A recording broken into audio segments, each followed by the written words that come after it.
Wait, Hold Up What? A podcast from the women behind Eliminate Girl Hate.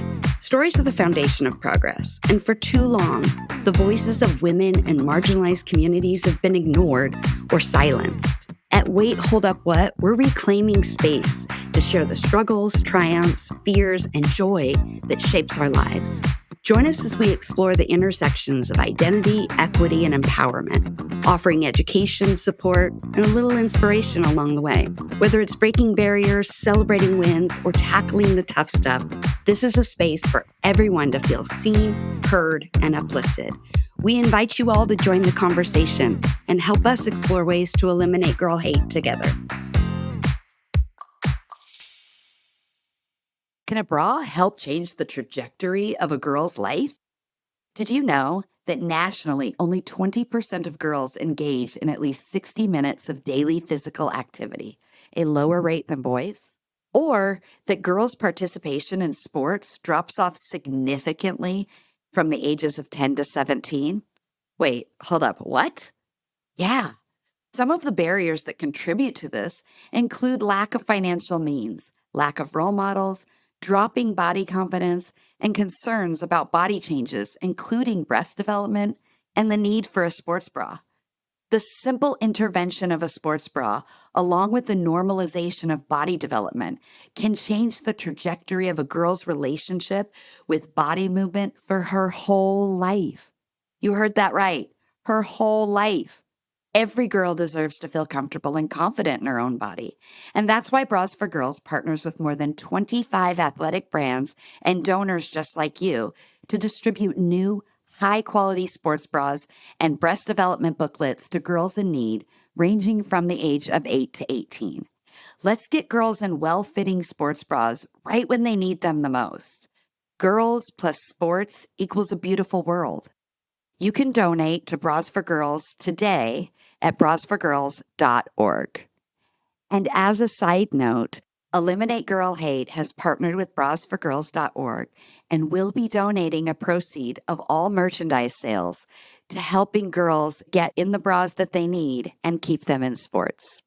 You can help by shopping the Eliminate Girl Hate store today. Did you know that 80% of the world's purchases are influenced and made by women? Or that 90% of product development, manufacturing, and corporate leadership is led by men? I don't know about you, but that seems like some funky, disconnected math. This disconnect means large segments of the population are not getting their needs met because the products being made never even asked us what problems we needed to solve. Instead, companies use a pink it and shrink it philosophy. Not familiar? I bet you are. You know it. Take a man's product, make it smaller, paint it pink, sell it for 25% more. Then, when the products fail to make a dent in the market or to sell rapidly, they say things like, the market wasn't ready. Or, we were so sure it was going to work, I wonder what happened. And then they move on. I'm here to tell you, the market is most definitely ready. But the market is savvy. And putting some paint and saying it was designed for us is a slap in the face. We have real needs, and we're not settling for anything less than real solutions. If this sounds familiar to you and your business, then it's time to connect with Eliminate Girl Hate. We help businesses understand the lucrative consumer segment of women and how to meet their needs in authentic ways. From problem solving, product creation, marketing, and even human resource practices, we help create safe and equitable spaces for the female segment.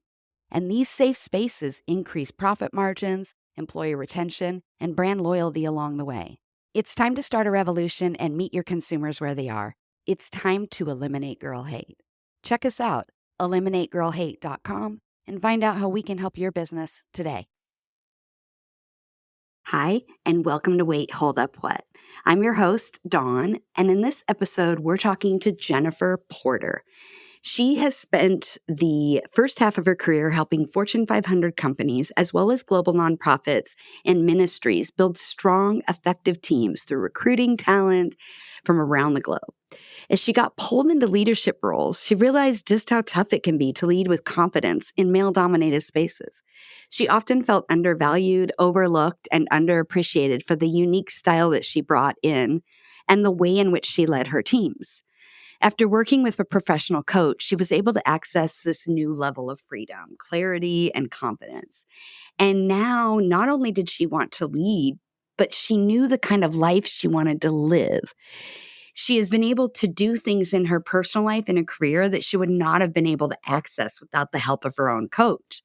She also realized that the thing she loved more than anything was developing others and kind of discovered that she was a natural coach. So she followed her profession, or excuse me, she followed her passion and became a professional coach.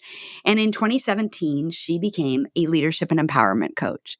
She has coached over 300 leaders since that time to do the work that matters to them most. And she's committed to helping women discover their unique leadership brand and the ability to lead with confidence, satisfaction, and joy. She was introduced to me by a friend or acquaintance in the female empowerment community, if you will, as somebody who had a unique perspective. More specifically, she wanted to talk about the lioness instead of the lion. Color me intrigued. So, in this episode, you get to hear from Jennifer Porter and her journey and how all of us have the power to do more and be more. Welcome, Jennifer Porter.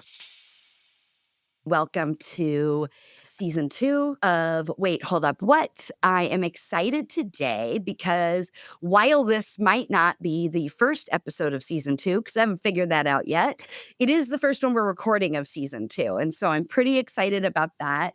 And my guest today is Jen Porter. And I'm going to say hi. First of all, welcome to the show. Thank you so much. I'm thrilled to be here with you. Yay, me too. So I was let's use the word referred. I don't know if that's the right word, but I was connected to you through another woman that we know and someone we interviewed in season 1.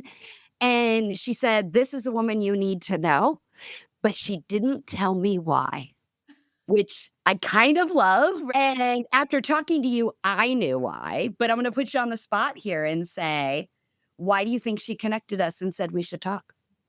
Well, I'm pretty sure I know why she connected us because there's a synergy here in what we do. I know. So Karen Laus is who we're talking about. I will give her a shout out because she is freaking amazing. And she and I have this shared passion for helping to elevate women's voices. So I'm a women's empowerment coach. And so when I shared with her what it is I'm doing and wanting to get this message out more broadly, she said, "You have to talk to Dawn." So that's why she introduced us. I think the three of us, after having a conversation with you, it's clear that we have a shared heart for really building community around women and helping them be brave and access their full potential of what they're created for. Yes, I would snap. I think that's what you're supposed to do, right? Um, it's so true, right? And so for the listeners that don't know, obviously this is our podcast. Wait, hold up, what? But we are part of a bigger brand called Eliminate Girl Hate. And sometimes that confuses people because it's got the word girl in the title or it's got the word hate in the title. But ultimately, what we are really here to do is create space and opportunity for women and girls. And I'm going to add all who identify as such. We have no hate, dislike, or distrust of anybody. We want everybody to have equitable opportunities, safe opportunities, profitable opportunities. And we believe that women are a part of that. And so, yes, the creating spaces for community and for people's voices to be heard is exactly what our mission is. And after talking to you, knowing that that's what you're doing. And I love that you're doing it on this more individualized or closer connected way and space by coaching women and empowerment. So let's start there. We're going to go into this whole like animal kingdom conversation, but what is empowerment? Like if you were to define that, or if someone were to say, I'm looking for something, and after you heard them, you said, oh, you're looking for empowerment. Mm-hmm. How is that defined for you? For me, the reason that empowerment is so important is because I have found in my own life and in the course of coaching others that powerlessness is one of the worst feelings in the world. Mm. And what I know to be true is that we are way more powerful than we realize.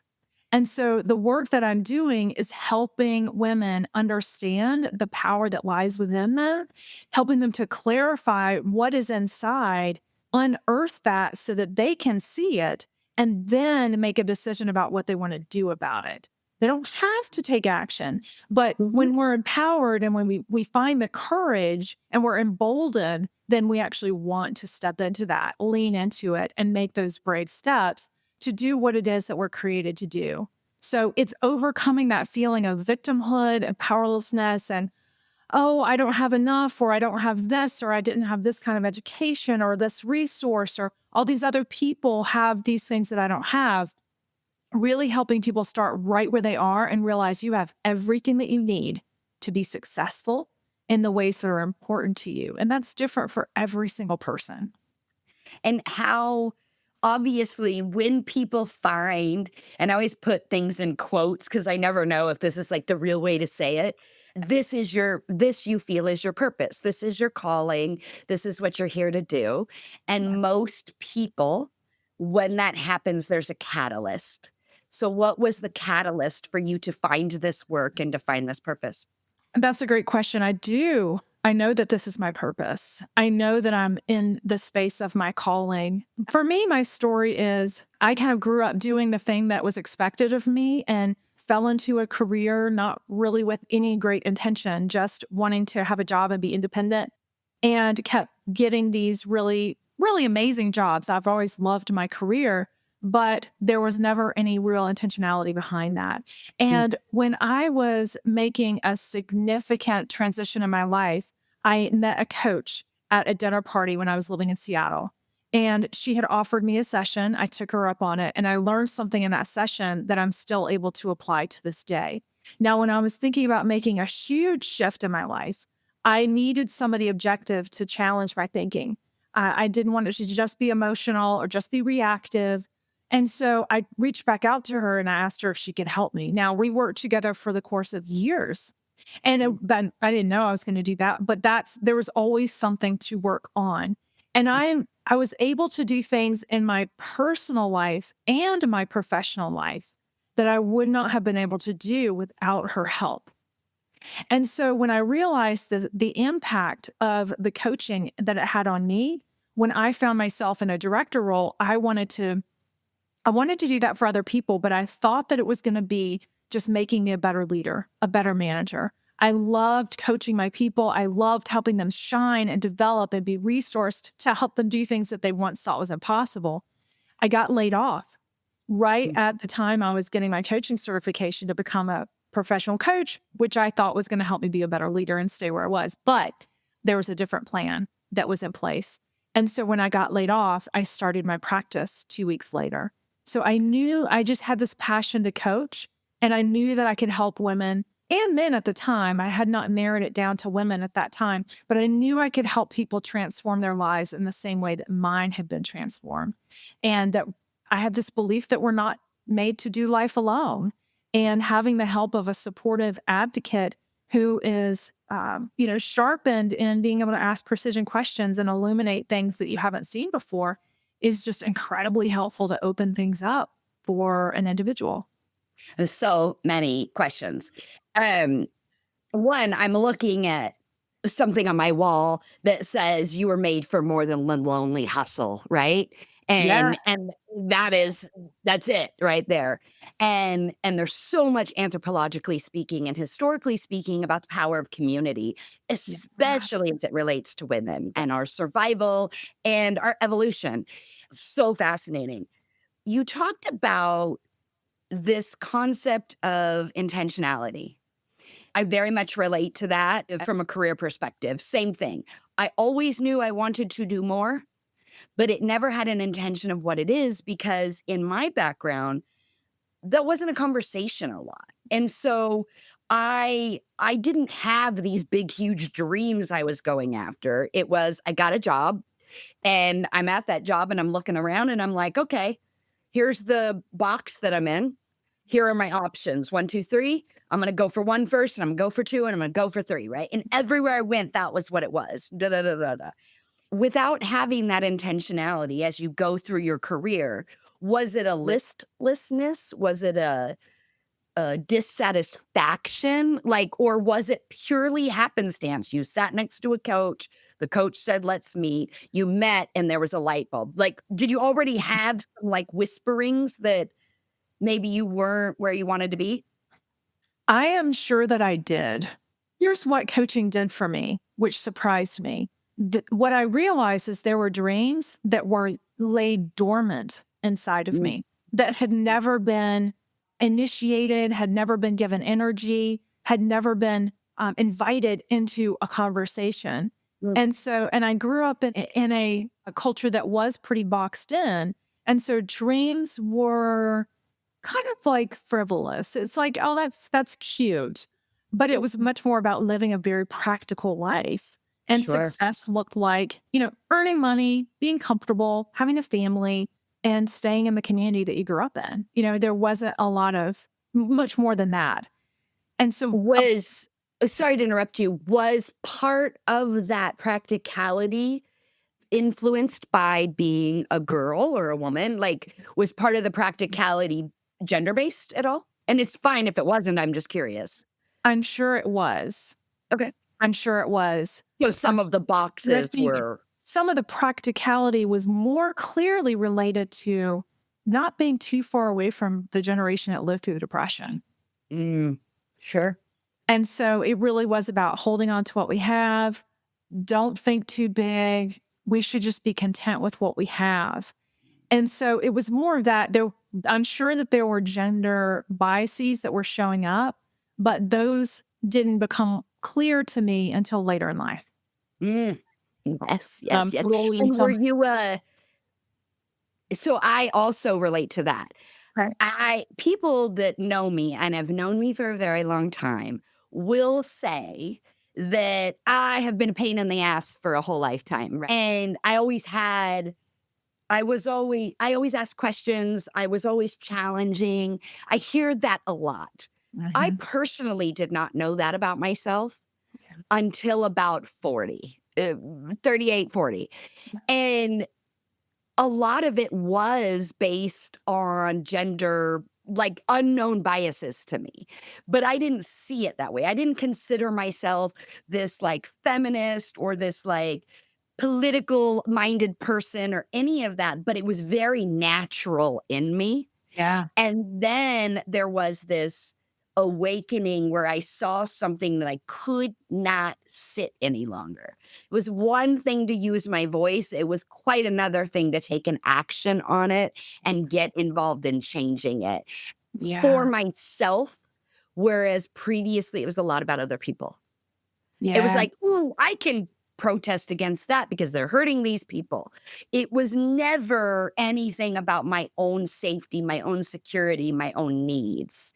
And that really happened later in life. And I talk to a lot of women, and I think there is something about that transition from 30s to 40s that does that for a lot of women, especially in today's culture, with all of the visibility and the access that we have to information. Yeah.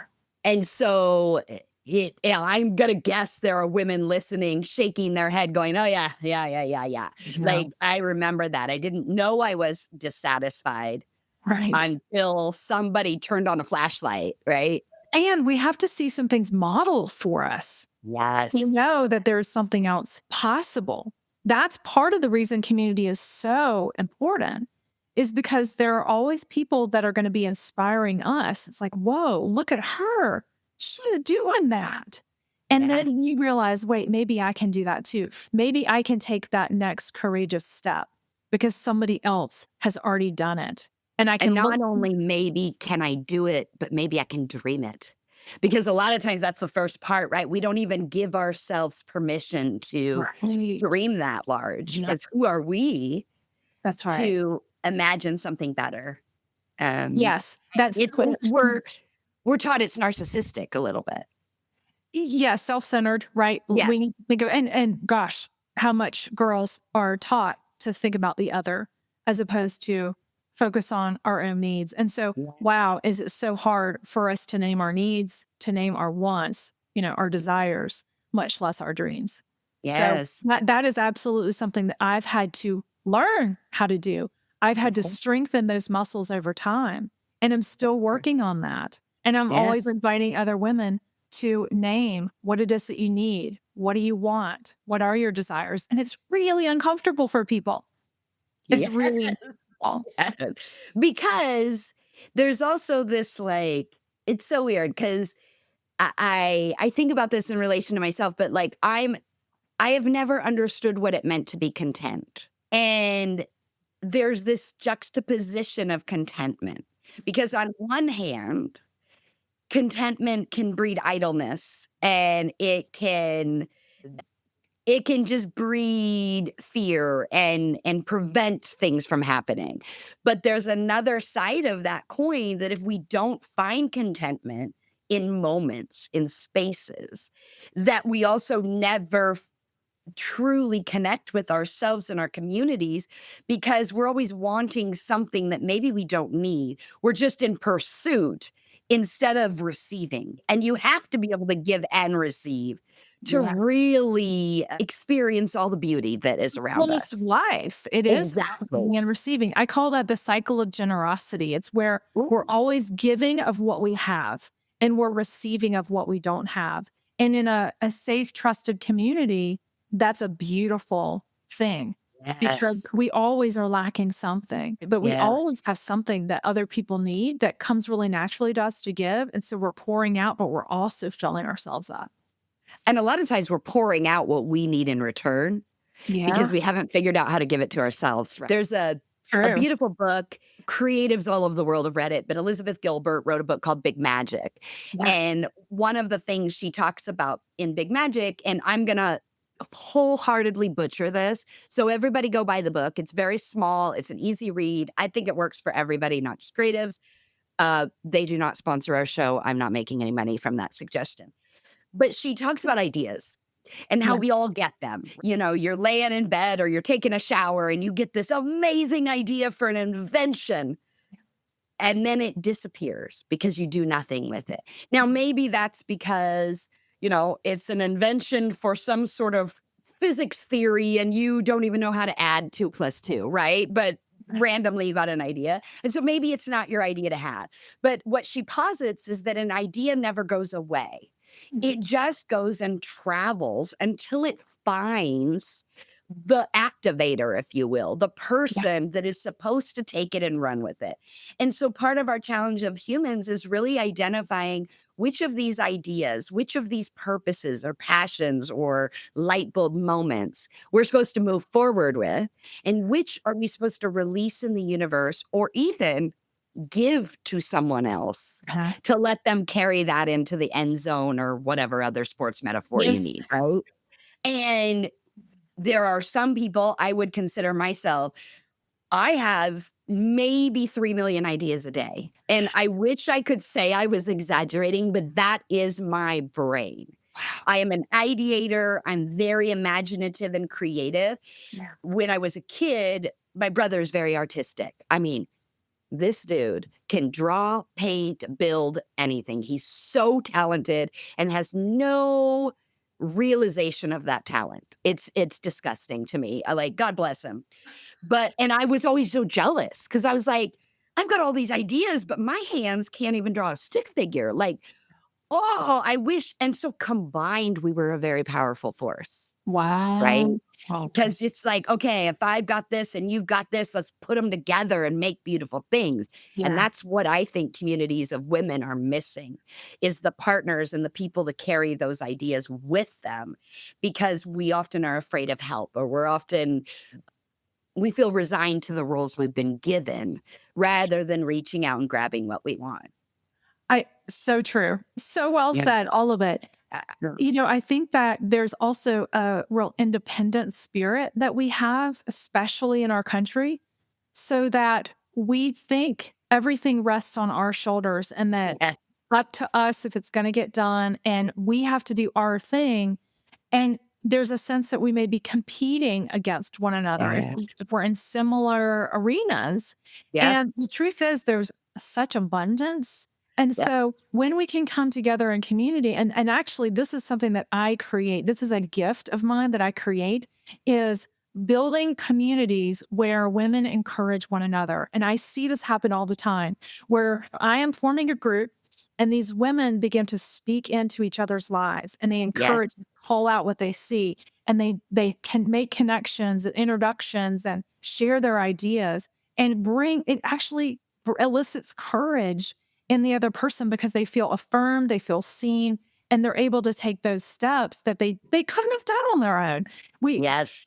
we can only muster up so much courage on our own. We actually need to lock arms with others who are also powerful forces and Yeah. believe in us to be able And to it's courage, it's energy, it's ability, right? Like, and I want to add some historical context, and then we're going to move on because I really want to talk about this lioness stuff.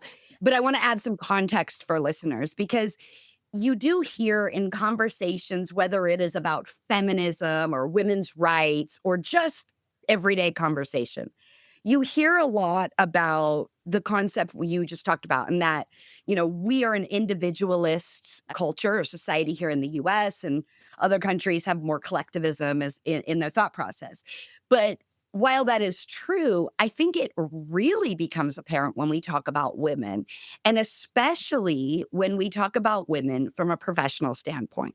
So, historically and anthropologically speaking, women were always part of communities. We actually have a coaching program ourselves called the Six Sister Collective. And the reason it is called the Six Sister Collective is after this kind of Native American piece of art that I saw in Arizona, where they talked about how throughout history, women have done everything as a collective. When they raised their children, they raised them with their community, right? It was the grandmothers, the aunts, the friends, they all came together to lift up, whether it be children, whether it be household things, taking care of the community, all of that is this communal yes. thing. But when women went very strongly into the workforce in this country, which obviously first happened during World War II, but then as you get into the 70s and 80s and you really get this movement of women into the workforce, we had to fight for those roles. And Mhm. what we were told is, hey, we've got 5 roles. Crap, we got to give one of them to a woman. So instead of us competing with men for a role, we were told, or the narrative was that we were competing with other women because only one woman could win. And that was for many generations, mine, even my mother's who came before me, right? That was the narrative. And so this idea that women are catty and competitive and all of that, it's not actually part of our genetic makeup or even our evolutionary makeup. It was part of a narrative that was given to us because it was, hey, we're going to give you a foot in the door, but not all of you. Good Lord, we can't handle that, right? And in these last 2 generations, they're changing that. And they're realizing, oh no, there's 5 jobs. 5 women can get those jobs. And so that competition kind of thing is changing. And we're seeing a return to this collectivism and this community narrative for women that's really, really strong. And I only put it out there because I do think some women in the younger generation do not realize that that's the backing or the baggage Right. that they're that's been given to them or handed off without them maybe even knowing. It was And circumstance.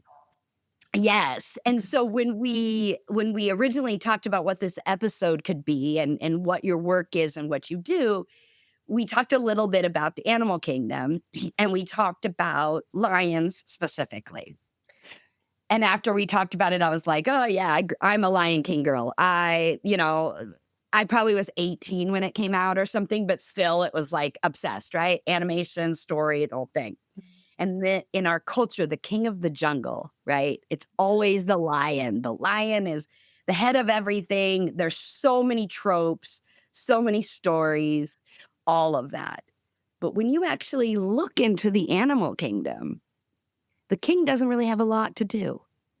The king doesn't have a lot of responsibilities, and the king is not what makes the kingdom run. Yeah. And so that is what I want to talk to you about and why you went into this dialogue or conversation or exploration around it. Maybe you can add some context Yeah. here.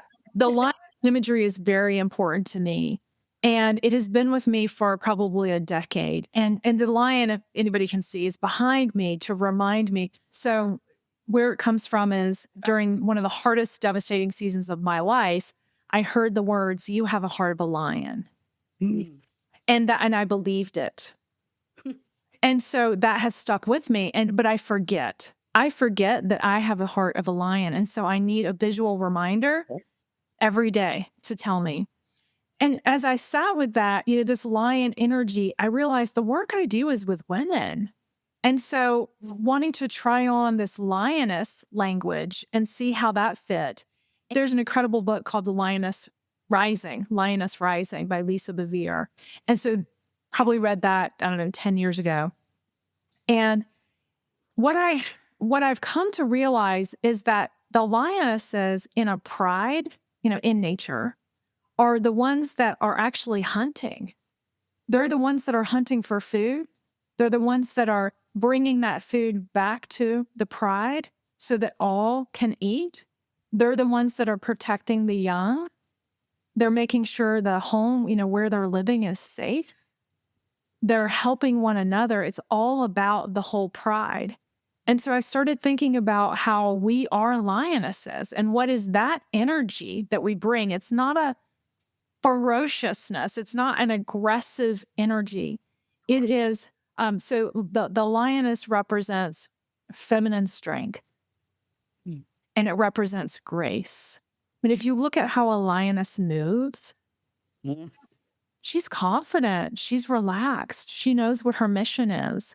She knows how to rest, she knows how to hunt, she knows how to play, and she knows how to protect. And so these characteristics seem really wonderful when it comes to like who we as women want to be and who we want to be in community. And so I am inviting women into this idea, this concept of a lioness and this language around lioness rise up. It's designed to elicit that strength and that power that's inside someone. They may be disillusioned, they may be uncertain about their future or where they are, and to encourage them to tap into that and see what wants to emerge out of that lioness energy. There's a lioness inside us, Mm-hmm. and we need it to be called out. What do you think prevents? I don't want to ask it that way. You get a client, it's a new client. They come into you, and I imagine you say, "Tell me a little bit about yourself," or even "Tell me why you're here." Is there a commonality to those answers? And if there was, do they know the commonality, or is it you are seeing that commonality? And what would you say it is? It's fear. It's always fear. Fear of what? All kinds of things. So women don't come to me saying, I have this thing that I want to do, but I'm afraid. Okay.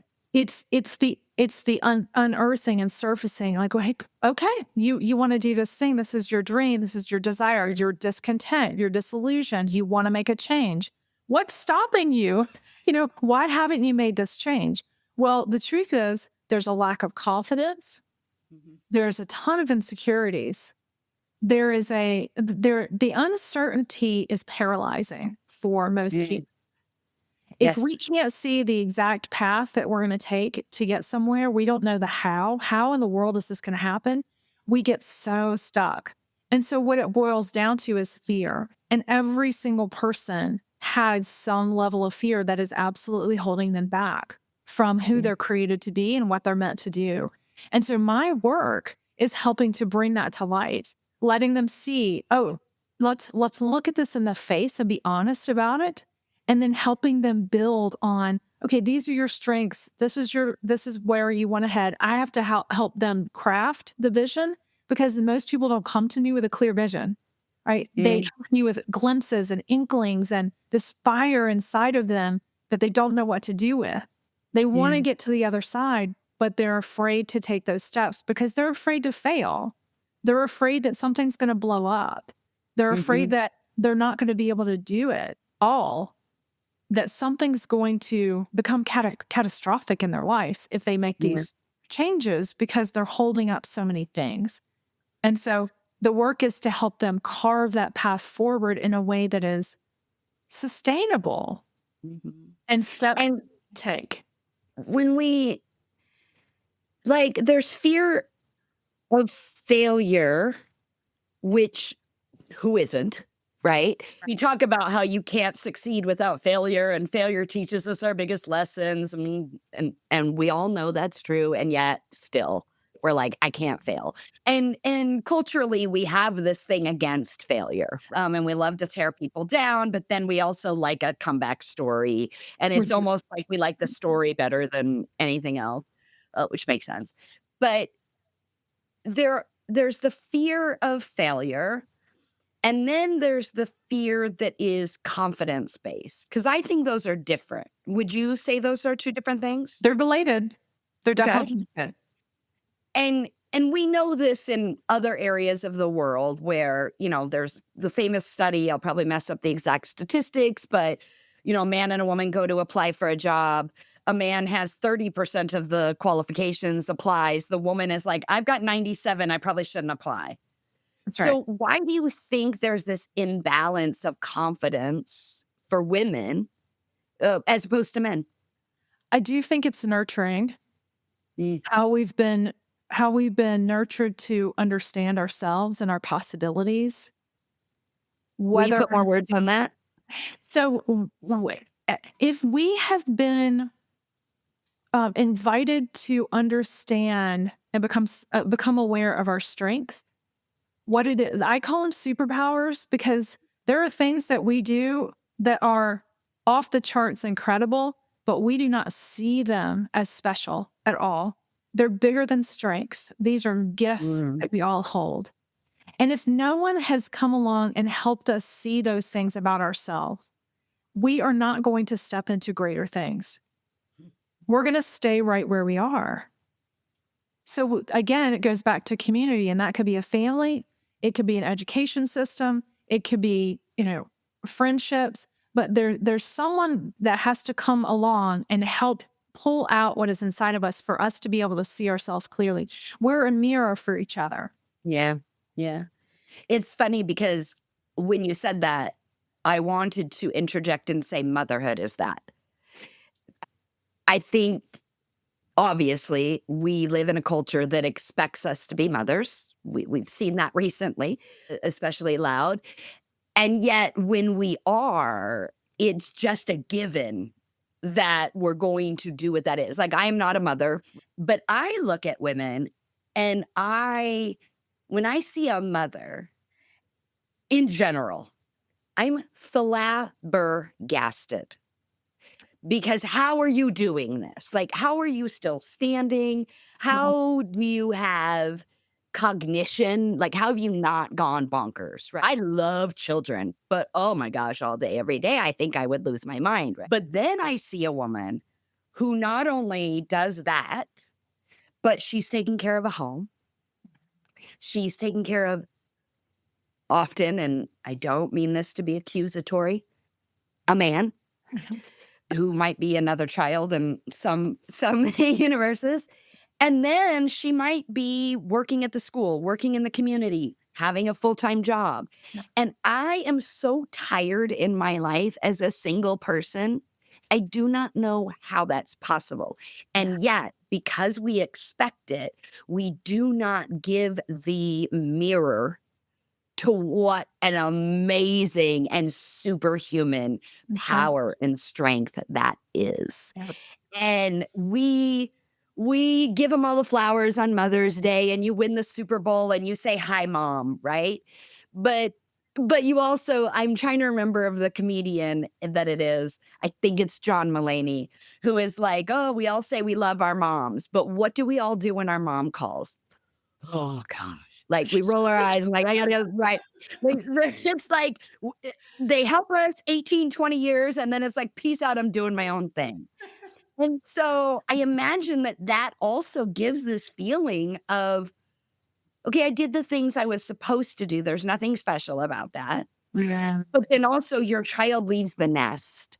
and they go on their own like they're supposed to do because you did this amazing job. But now you don't feel so good about it because why aren't they there? And Yeah. so it's like the universe is giving you signals that even if you for a second thought, wow, my kid's dope. I did a really good job. The universe is like, not so fast. You're supposed to do that. And so Um, we don't really give those flowers or that mirror of excellence uh-huh. to women in those positions. And Yeah.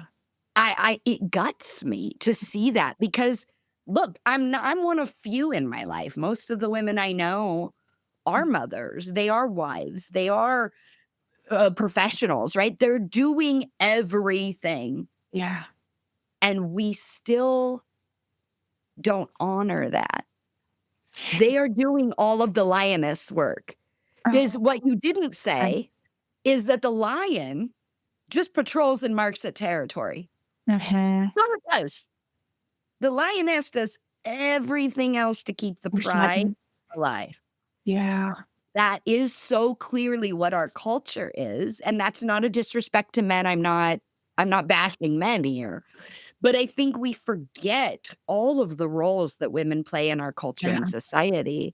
And so is it any wonder that a woman doubts herself or has less confidence or doesn't feel empowered to go into new spaces Uh-huh. when we're not even acknowledging the spaces she's already succeeded in? Absolutely. Yeah. Well said. The lionesses that are the mothers. Yes. Yeah. It reminds me of something you said earlier in our conversation about being able to give to ourselves Yeah. Yeah. what we need. Yeah. And I think a lot of the work is seeing ourselves more clearly and learning how to have grace for Mm, ourselves, to celebrate ourselves. I I celebrate the smallest of things. me Seriously, too. if I get it done, I'm like, look at me, I did that thing. Me too. That actually was hard, Yeah. right? It took a lot for me to do the thing, and I'm going to celebrate that. I I think women could stand to do more celebrating of our daily accomplishments. Of I got the kids to bed, got Yes. them fed. I got them to their school and sports events, whatever those things are. Like I did that. I am killing today. I am rocking it today. Yeah. So I think really being able to see ourselves more clearly and affirm ourselves because we're the ones that see the daily stuff, Yeah. right? And not waiting for somebody else to affirm us. But it's also a little bit of a privilege, right? Because you're so weighted down by the to-do list Mhm. and the expectations of the day. Like I realize as a single person at my age with no children that I have this privilege to spend time on myself, to get to know myself, Yeah. to spoil myself, celebrate my wins. And I will say this, I am a celebrator. I celebrate everybody. Anybody who has worked with me is in my family. They're almost annoyed by the celebrations because I think every day should be celebrated. I think it should have costumes and balloons and streamers and all of those things because if it's just me, if it's just me in my life, I never get reminded of that. Mhm. And so to do it for other people, Yeah. especially a mom, right? To remind her, "Oh, okay, hey there, look at you. I see you." Yeah. There is something powerful about being able to do that for others so that they might feel comfortable doing it for themselves. Uh-huh. Absolutely. We do have to learn it. It's not Yes. so naturally. Yeah. I think COVID taught me that. Okay. If I'm being very honest, it was the first time I slowed down Sure. and realized that everybody's busy, right? Like in this culture, we have a thing called the glorification of busy, Uh-huh. right? Oh my gosh, we are just like, oh, you must be amazing because you're so busy. And for years, I had this little thing on my phone. My wallpaper said, stop glorifying the personification of busy. Yeah. And it took a very long time. It took COVID and a layoff to do that for me Yeah. and realize I was not in service of anyone else or myself by being busy all the time. And so now I sit and watch the rain. I watch a squirrel. I go to the beach and I'll sit for 10 hours. Now, again, that is a privilege because I am not taking care of other humans. Yeah. But if we don't give permission to women to do that, even when they have a to-do list that's that large. Right. So as a coach and as a person who has the heart of a lion, how do you give people, obviously it's space and grace, but how do you give them the permission to give themselves that? I think you're so right about celebrating others. So I'm pretty sure I learned celebration by being celebrated. Ooh. Not me creating celebration for myself. Other people saw me and they Yeah. celebrated what was in me. And did you see the same thing, or was it their view that said, Oh, it was their oh, view. yeah, I did do that, or I am that? It was like, "Oh, I did. Okay, you think that's special? Okay, maybe that Okay. is. Maybe no. That did take courage. That was kind. That was generous. That was wise. Whatever the good thing was, I needed other people to help me see myself. So celebrating others encourages them, and it's actually a lot. Sometimes it's part of the client's homework. Mm. Is okay. How are you going to celebrate what you just did? Mm. You I love did that. this. Let's not skip over because people move so quickly through their accomplishments. So like, oh, I did this, this, and this, and this. Here's what I really need help with. I'm like, what? Oh, Yeah, right. slow down. Yeah. Did I hear you right? Yeah. You did that and Yeah. that when you had all these other things coming against you. Yeah. All of this marathon of things. And the season that you're in, which is, let's be honest, really hard. You did that. Okay, pause. Yeah. We need a moment of silence for that. It's a two-sided coin of seeking versus relishing, Yeah. almost, right? And so it's a teeter-totter, and you gotta find that balance between those two things. Here's what I find is that when I invite someone to see themselves and celebrate how freaking awesome they did in this thing, there's something that rises up inside of them, and it's like this pride, like, I did it. Yeah, I did. Like you can see it in their body language. And what that is, it serves as fuel for the next thing they're going to do. Yeah. Yeah. It's fuel. Are We there need that to messages, keep going. like when you're talking to clients and we're talking to women, are there common messages that they have received in their life that do keep them from seeing those things about themselves? Yes. There's something that you alluded to earlier, and it was like, oh, that's something that I struggle with and that I've heard other people struggle with. And the phrase is, who do you think you are? Yes. You said it earlier in a slightly different Yeah. way, but I was like, oh, that was my, gremlin, Yeah. right? Like, who do you think you are? And it's this voice and this tone of accusation and, keep me small and be ashamed of wanting to do anything outside of your box. The other thing that I've heard, I do work with women who are in male dominated spaces. And just recently someone said that a man said to her, you don't belong here. And it's like, wow. But that phrase stuck with her. Yeah. For years she remembered it. Yep. And it affected her understanding of self. I started this company because a leader said, I don't know why we hire women in leadership positions when we're a men's company. And I was told at that place that I was too quirky. I was too left of center. I was too this. I was too this. And when I went into coaching program, it wasn't even the coach that said it to me. It was someone else in the room. They said, you know, you're not Tupperware, right? And it's hanging on my wall. It's a big, huge sign. I wrote it down. I am not Tupperware, because I was so afraid to sell myself because everybody pushed when I did. When I said I won something or I did something and I celebrated it in public, I was told I was stepping out of line. I was a black sheep. I was left of center. I was quirky. I was all these things.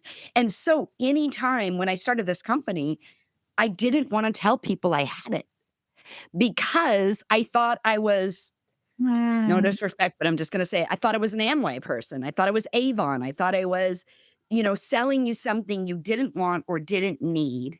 Okay. And therefore, you did not want or need me. And so when Wow. someone said, you are not Tupperware, I literally was like, I got to just keep saying that again and again and again, because sometimes that's what I feel like, a dusty thing you throw in the back of the cupboard and you only pull out when you need it. You're really happy when you need it and it works, but you just don't give it much thought. And that was really how I was treating myself. What have you come to understand now on the other side of that or through that? It's funny because some might say I still struggle with it. Uh-huh. Because I do not like the selling process. I don't want to convince somebody to let me help them. I'm not interested in it. Right. And so when I win the multi-million-dollar lottery, I can continue this work and I won't have to charge for it because I don't want to. But what I am now in an understanding of is it's not that I don't want to charge people because I don't think I'm good at what I do. I actually know I'm good at what I do. I'm very confident in that. But I don't believe that people should have to pay for it. And And I believe that most of the time, the people that pay for it are already privileged enough to have some of that. And that the people who need it, the people that need encouragement, they need coaching, they need just somebody to hold their hand or tap them on the shoulder, they do not have the resources for it. And so I really look at it differently now. And so, look, I do a lot of stuff for free. I do a lot of stuff for free because this is a calling. I am supposed to do it. And so if I don't do it, I'm sick. I get sick uh-huh. because it is supposed to come out of me. And if I keep it inside, that's not a healthy place for it. Right. And so right now it's about finding the right mix for me. How do Uh-huh. I stay alive and sustain my home and my bills and all the crappy things we have to deal with, but still be able to give my gift away, Yes. and honor it for myself because that is what it is supposed to do. It's beautiful. I hear you saying I would do this for free if I could. Yeah. That I love it so much and it's so important. It's I'd essential. rather do it for free, to be honest. I've come to a slightly different understanding of this exchange. And I think it for me, what I Mhm. have landed on is that it's actually important to make an investment in ourselves. Mm, It's important no matter what the cost is, because it's going to be different based on where people are in their lives. of course. But there's something significant and powerful that happens when we make an exchange. It's an Mm, energetic exchange of, I have this gift to offer you. The offering you're going to give back to me in exchange is money. mhm. That's the energetic Yeah, exchange that happens that's saying, we're making this agreement. This is the commitment.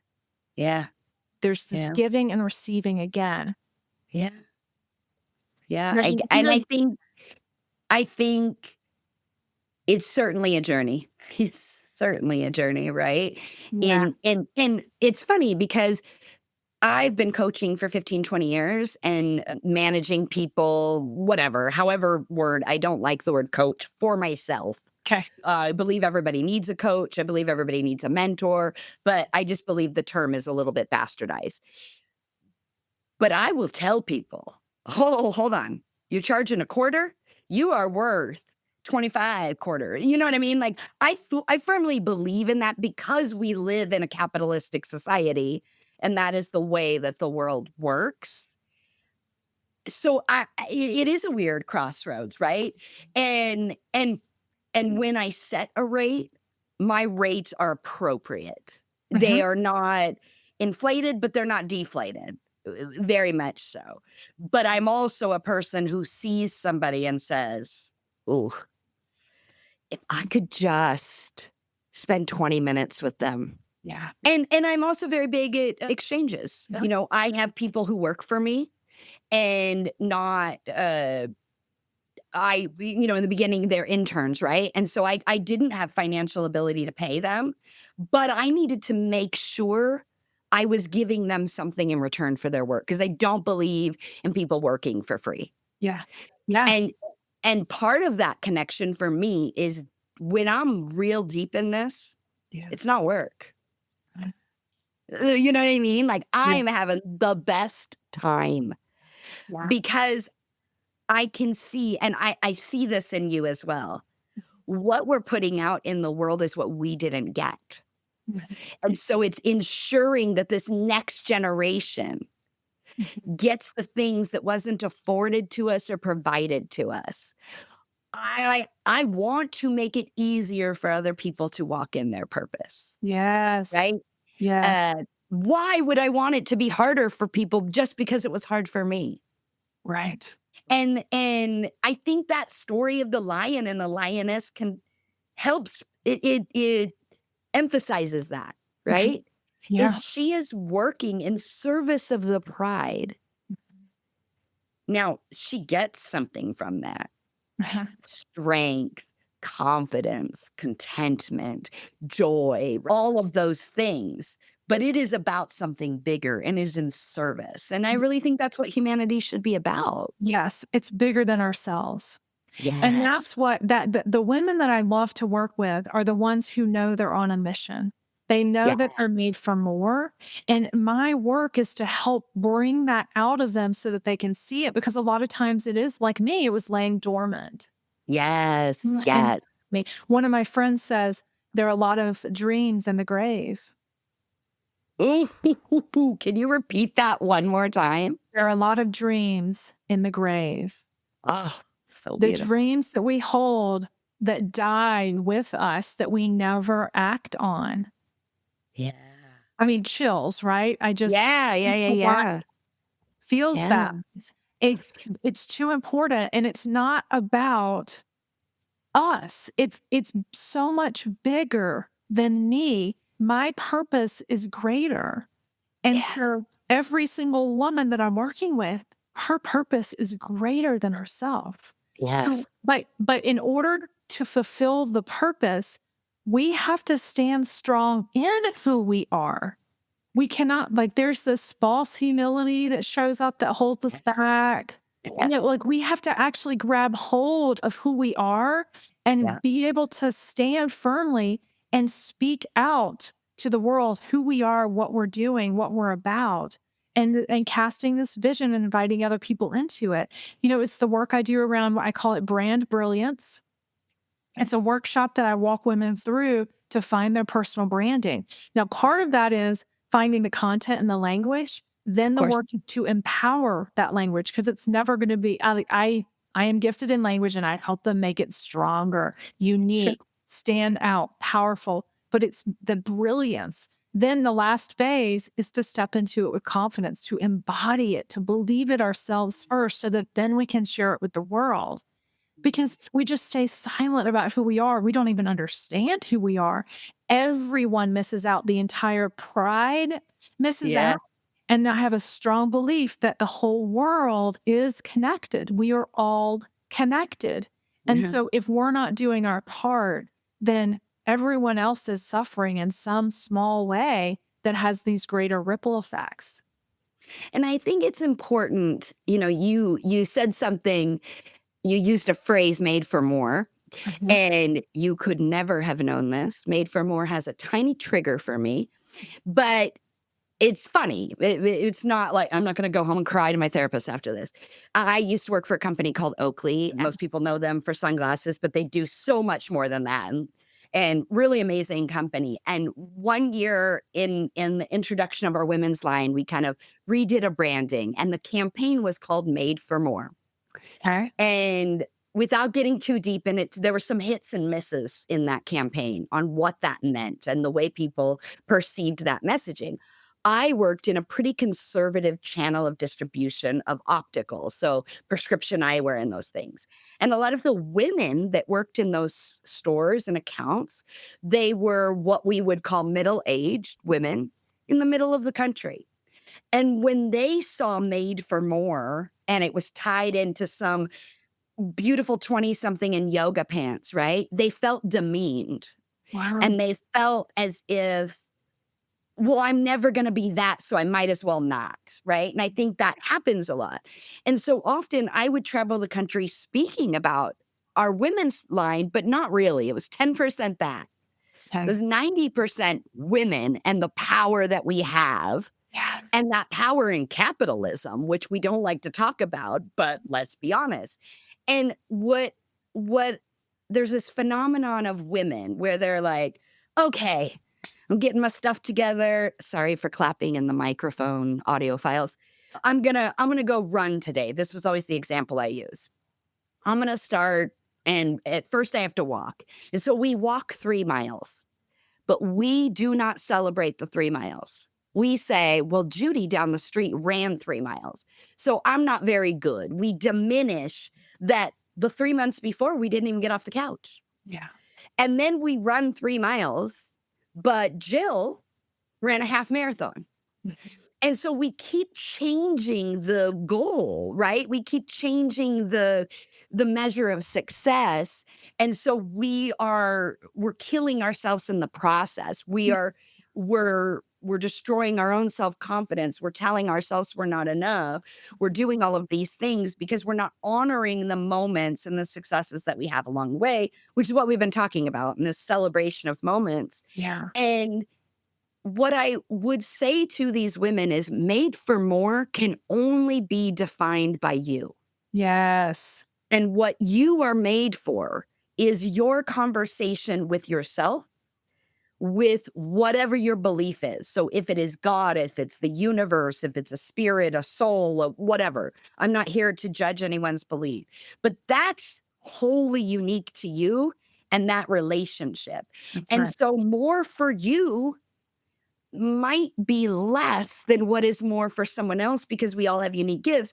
And I use the word less very uncomfortably Yeah. Yeah. because there's no such thing, right? My sister-in-law, I've said this before, so apologies for repeating.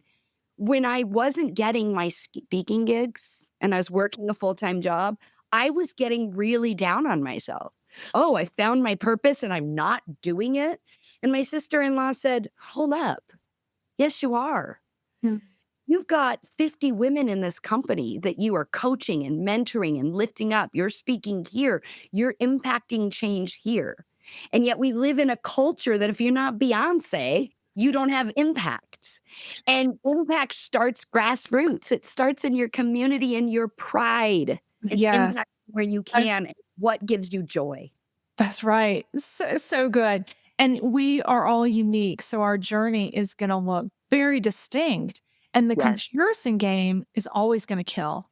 Yes. No one Yes. wins when we play that comparison game. You know, Yeah. the thing I'm celebrating may be enormous for me and be super easy for you, but that doesn't mean I don't celebrate my thing because Yes. for me that was hard.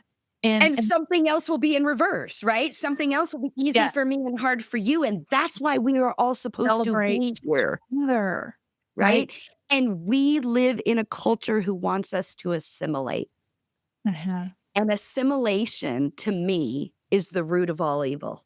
Mhm. Because if we were supposed to be one being with one mind and one thought and one talent and one gift, that's what we would be, but we're not, No, that would be right? so boring. And so I say this and people tease me because you're not supposed to say bad words. I'm a beautiful weirdo and I am so happy about that. It's so much better than some gorgeous thing that you can't touch and you can't experience and you Mhm. can't connect with, right? I am left of center. That is a compliment. I'm a black sheep. That's a compliment. It means that I am forging my own path. And and I'm going to use this as our kind of wrap up because For me, that's what's important. But for you, you have this collective universe of listeners and obviously fear and all those things we've talked about. But what is it you wish they all knew? And what is it that you wish they all acted on? Oh, I wish that they would know that there is more inside of them that than they realize. There's more power Yeah. than they are living within. And I think if we're honest with ourselves, there is something inside of us that wants to emerge, Mm. and to act on that, to get curious with ourselves about Yes. what wants to be seen, what wants to be said. You know, sometimes I do this work of, if you let your heart speak right now, what would it say? Yeah. If you let your intuition have voice, what would it tell you? Yeah. There's so much inside of us, there's so much wisdom. And yet, this facade and this box, you know, there's all these things that are attempting to keep us small and to keep us held back from reaching our fullest potential. And so, you know, you talked about the privilege of space and time. You know, we don't have kids, and so we have more space and time. I actually think that coaching is the sacred time that women can set apart, just an hour, right? Just an hour, Yeah. so that they can explore what's inside of them, Yeah. explore what else they want their lives to be about. The other thing that I think is really important is, once a woman reaches a point in her life where she is an empty nester, that I do a lot of work with women at that phase, leading up to that phase, in that phase, and then there's a new chapter opening up for these parents. And so if they're not intentionally moving into that space, then there's going to be some disorientation, to say Yeah. the least. There are these seasons of our lives where Yeah. we may have more time to explore and imagine what we're created for. And Yeah. so Because it's never too late, that's exactly right. which Yeah. is so cliche. I mean, ugh. But it's very, very true Right. that while time might be finite, there's peaks and valleys to that time and how we choose to use them and what we explore. And there's a reason for everything. There's a reason in a season, right? And so it's finding those seasons and those moments, because also your kids see you. They see way Mm, more of you than they think that they do. yeah. And if they see you taking care of yourself, that's how they learn how to take care of themselves, Mhm. right? They see how you talk to yourself, That's right. how you celebrate yourself, right? And Right. When invest in yourself. yes, Moms yes, moms will invest in their kids all day long without thinking about it. But when it yes, comes to making an investment in themselves, it's much harder. yeah, And that's a yeah, habit. That's a habit. You know, I call it the habit of no. yes, Less when it comes to other people. yes. We have a no when it comes to ourselves. It's And you don't have to be a mom to feel that at all. Like hard. that's a very feminine Yeah. experience, I think. Yeah. Do you I said that was gonna be the last, but I have one more thing. Yeah. What would you say to somebody if they asked you, "Okay, you told me to what would I do if I listen to my heart or I listen to my intuition?" What would you say to them if they're not sure when to trust it and when not to trust it? Yeah. Oh, that's a big one. I do a ton of work around trusting ourselves, trusting our intuition. Yeah. And the truth is that that takes practice. So there was a time in our lives where we could trust our intuition, and it was a lot of times nurtured out of us, Mm, trained out of us. Nope, mm, listen to the authority. The authority knows best. As yeah, opposed to, now, I don't feel good about this person. I don't feel good about this situation. It's in us. We just might be not practiced in it recently. And so practicing it means starting with small things yeah, and trusting your gut, seeing how it worked out. yeah. You Trust know, for good or it's evil. It's a differentiation too, because I think for me, that lesson came in there's more than one voice. There's your head, there's your heart, there's your gut. For me personally, the gut is the only reliable narrator, excuse me. Uh-huh. The heart and the brain, they got a lot of other things going on that try to like trick me. But my gut knows. And Uh-huh. that's truly where instinct comes. And my gut has never been wrong. I Uh-huh. have ignored it before, That's right. Yeah. right? But I think that's also is deciphering the noise that's in our head because there is a lot. Maybe not for everybody. There's a ton in my head. It's deciphering where those messages are coming from a little bit and knowing, am I being too logical? Am I being too in my feelings, Yeah, too right? emotional. Yeah. I think that's Yeah. the only piece where having that sacred space in a coaching relationship Yeah. gives that space for silence to let Yes. those things settle Yeah. and explore, okay, how do I identify what is my voice? Yeah. What is Right. my intuition? And Yeah. how can I honor it by listening to it? Yeah. And it's like strengthening that muscle, right? For Like an sure. athlete, we have to strengthen that because then once it's strong, we can depend on it. It's going to serve us for the rest of our lives, but we have to tap into it and understand that that is ours and it is trustworthy. For sure. So before we go, I just want to say one thing to all of the listeners. Coaches, mentors, help, community comes in all shapes and sizes and forms. For some, that can be therapy. For some, that can be pharmaceutical or pharmacological. I don't know how you say that. For some, it is a professional coach. For some, it is a group of women that just come together in community. And however you find it, find it. No one solution works for everybody and everyone. Sometimes it takes 2 or 3, 4 or 5 of those things and those communities to find what you want because the goal is to not live in a vacuum. The goal is to not live in the darkness, but to find what serves you, what lifts you, what empowers you, what connects you. And so whether that is a professional coach or a personal coach, like what Jen Porter does, reach out to her. I'm assuming you have a website you can tell us about. I do. Yeah. People can find me at discovertrueself.com. Okay. And I'm on LinkedIn, Jen Porter Okay. Coach on LinkedIn. And we will put all of this in the show notes and on our Instagram and all of that. If you will also provide other resources, if you're looking for programs or therapeutic help or local groups, we'll make sure and put some of those things in there because we just want women to go out and live their best life and be the lioness that they are and that you have now taught us that we all are. I'm very chatty in case you can't tell. So I do like to give the guest the final word. So anything you would like to say before we close out? Thanks. It's been a joy to be here with you. And I hope that the audience has gained some nuggets that they can take with them and will be really, really valuable.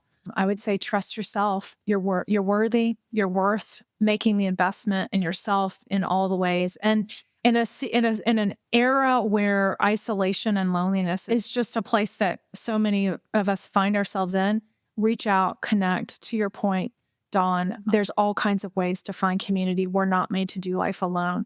So lock arms with good people. Yes, I love it. Thank you, Jen Porter. We're so happy and humbled that you would be a guest on our show. And we can't wait for people to learn more about what you do. Thank you so much. Wait, Hold Up What is brought to you by the women at Eliminate Girl Hate. We are edited and mixed by the good people at Epiphany Recording Studio. Make sure to subscribe to get notified of new episodes and support our program.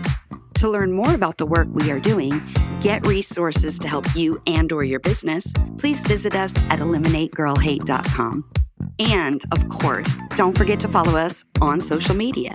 You can find us at Instagram at wait.holdup.what and eliminate_girl_hate. As always, your support means everything to us, and it is the way that we can continue to make positive and uplifting program that supports women and girls around the world. Thank you. We are sponsored by Epiphany Recording Studio. Creativity needs to flow freely if you want to reach that aha moment that we're all looking for. At Epiphany Recording Studio, their goal is to create space that takes full advantage of those moments.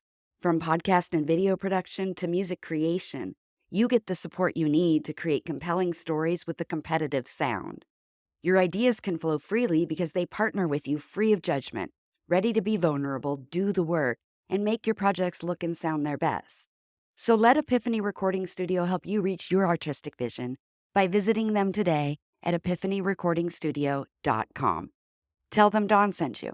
Have you ever dreamed of writing a book? I know I have. Or maybe, also like me, you've started a manuscript. Maybe you've started 10 and you've just never finished it, or never let anybody else read it, or never thought you could publish it. Wherever you are in the process, Jim Woods would like to help. Jim's a writer just like you, but he's also a coach who loves helping writers bring their books into the world and make them a reality.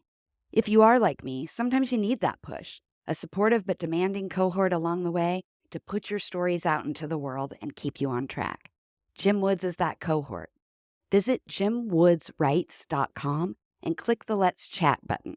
Mention our podcast for a free clarity call and get your story out into the world because we need it.